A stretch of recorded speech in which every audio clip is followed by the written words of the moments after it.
Nadreen अस्सलाम वालेकुम। Inside news के नए प्रोग्राम के साथ मैं हूं इब्राहिम राजा और आज हम आपको बताएंगे कि एक ताकतवर इदारे के जरिए हुकूमत गिराने का मामला क्या है और पीडीएम के इजलास में असल में क्या खतरनाक मंसूबा डिस्कस हुआ जिस पर मरियम नवाज और आसिफ अली जरदारी आमने सामने आए। क्योंकि आसिफ अली जरदारी और मरियम नवाज की जो तल्ख कलामी हुई और जिस तरह से वो आमने सामने थे, उसकी वजह यह थी कि इस इजलास में एक बहुत ही खतरनाक मंसूबे पर बात की गई थी और इस दौरान मौलाना फजलुर रहमान एक सियासी फुटबॉल की तरह इधर से उधर लुढ़कते रहे और कम से कम 3 ऐसे नाजुक लम्हात थे इस इजलास में जब दो अहम शख्सियात को मरियम नवाज और आसिफ अली जरदारी के दरमियान आप ये कह सकते हैं कि बीच बचाव कराना पड़ा। तो सबसे पहले आपको बताएं कि जब ये इजलास शुरू हुआ तो इसमें पहला सरप्राइज क्या मिला और ये एक ऐसा सरप्राइज था जिसकी तवक्को मौलाना फजलुर रहमान, मरियम नवाज और जो इस इजलास के दीगर शुरका थे उनको नहीं थी। और ये जो सरप्राइज था ये असल में एक बहुत अहम शख्सियत के मुतल्लिक था और ये शख्सियत जो है इस वक्त ये जो पूरी एक सियासी तहरीक चल रही है, पूरी एक सियासी गेम चल रही है हुकूमत उल्टाने के लिए, ये शख्सियत इस पूरे गेम में एक मरकजी फरीक है और एक मरकजी स्टेक होल्डर है। और ये शख्सियत जो है इनका नाम है बिलावल भुट्टो और उन्होंने इस इजलास में शिरकत के लिए इस्लामाबाद आने से इनकार कर दिया। और उसकी वजह यह है कि पीपल्स पार्टी के जराए ने हमें बताया कि बिलावल भुट्टो चूंकि नौजवान हैं, बहुत एक्साइटेड हैं, तो आसिफ अली जरदारी ने उन्हें इसलिए इस इजलास में शिरकत के लिए नहीं भेजा कि ऐसा ना हो कि वो वहां कोई ऐसी कमिटमेंट कर दें इस्तीफों के हवाले से या धरनों के हवाले से जिसे बाद में पूरा करना आसिफ अली जरदारी और पीपल्स पार्टी के लिए नामुमकिन हो। और अब आपको बताते हैं कि असल में वो कौन सा खतरनाक प्लान था, वो कौन सा एक बहुत ही खतरनाक मंसूबा था जिस पर आसिफ अली जरदारी और मरियम नवाज आमने सामने आए। तो आपको बताएं कि नून लीग ने यहां पर जब यह इजलास शुरू हुआ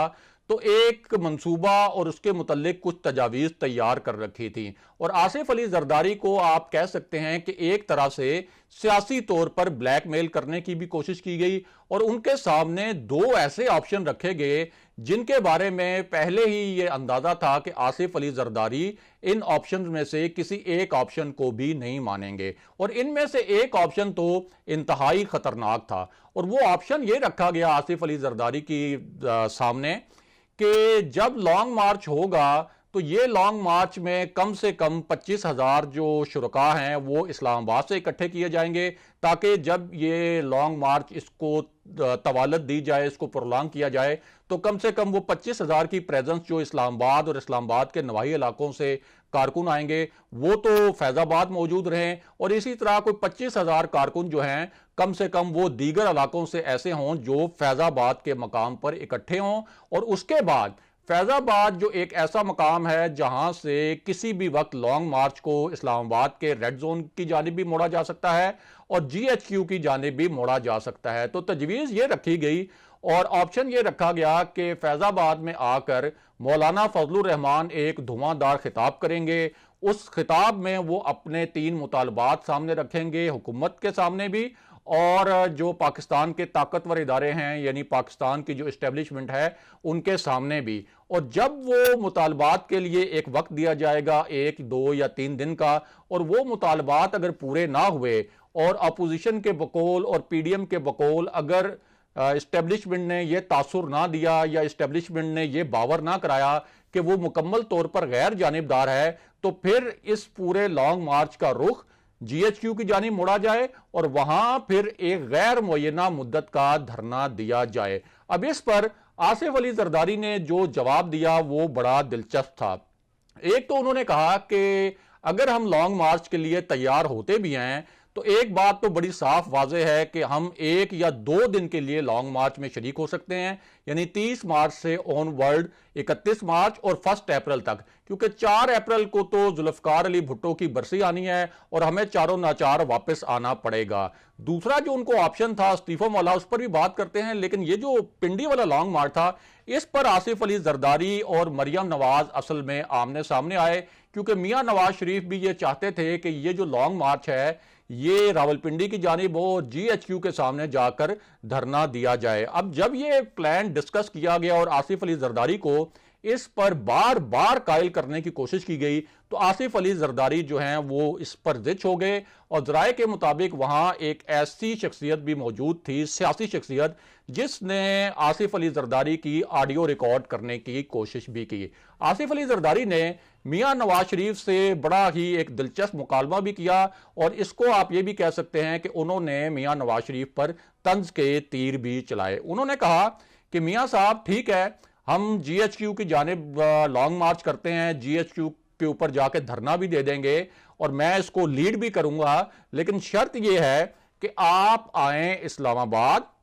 लैंड करें और उसके बाद हमारे साथ मिलकर ये जो धरना है हम पहले फैजाबाद लेके जाएं और फिर GHQ लेकर जाएं और मैं आपके साथ बिल्कुल मिलकर ये जंग लड़ने के लिए तैयार हूं। लेकिन मामला ये है कि हमारे लिए तो चेयरमैन सेनेट का इलेक्शन बड़ा अहम था और हमारी कामयाबी जो है वो हुकूमत के लिए एक बहुत बड़ी खतरे की घंटी बजाती, लेकिन इसहाक डार सेनेटर थे, उनका एक वोट बड़ा कीमती था, लेकिन देखें वो तो इसहाक डार तक जो हैं वो इतने क्रूशल इलेक्शन में वोट डालने नहीं आए। उसके बाद जब इस्तीफों की बात हुई तो उस पर आसिफ अली जरदारी ने कहा कि मियां साहब आप बहुत बड़े लीडर हैं, इस तरह करें कि आप तशरीफ लाएं तो मैं खुद सारे पीपल्स पार्टी के इस्तीफे आपके पास जमा करवाएंगे, हम आपके हाथ में देंगे और मैं पूरी तरह से आपके साथ जंग के लिए तैयार हूं। लेकिन आप जरा यह भी ख्याल रखें कि मेरा जो डोमिसाइल है वो सिंध का है, आपका डोमिसाइल पंजाब का है। यानी उनका तासुर यह था